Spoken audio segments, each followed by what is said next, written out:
महाराज जी, मुझे मेरे क्रोध पर निरंतर नहीं रहता। मैं हमेशा सबकी मदद करता हूँ, या ये कहूँ कि लोग हमेशा मेरा फायदा उठाते हैं। पहली बात तो आप अहंकार के बैठे हो कि मैं सबकी मदद करता हूं। तुम्हें है क्या जो तुम मदद कर सकते हो? क्या है तुम्हें मदद कर सकते हो? ना तुम्हारे में बुद्धि है, ना बल है, ना इतने बड़े धनी हो, कुबेर का खजाना तो है नहीं, और बुद्धिमान ब्रह्मा वाली बुद्धि तो है नहीं। तो आप क्या मदद कर सकते हो किसी की? क्या मदद कर सकते हो? व्यर्थ का अभिमान क्यों रखते हो?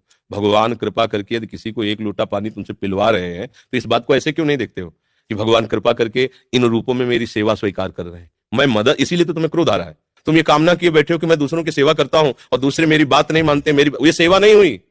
तुम उनसे सम्मान चाहते हो। हमने तुमको पानी पिलाया, तुम्हें प्रणाम करो, हमारी बात मानो, हमारे अनुकूल चलो, इसे सेवा थोड़ी कहते हैं। सेवा कहते हैं नेकी कर दरिया में डाल।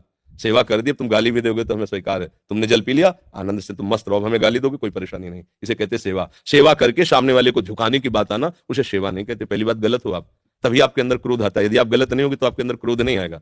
कामा संजायते क्रोधा, कामना है तभी क्रोध का प्रादुर्भाव होता है। क्या कामना है? कि हमने तुम्हारा सहयोग किया, हमने तुम्हारा हित किया, और तुम हमारा बुरा करते हो तो क्रोध आ जाएगा। अगर तुम हित कर रहे हो तो तुम्हारा बुरा कौन कर सकता है त्रिभुवन में?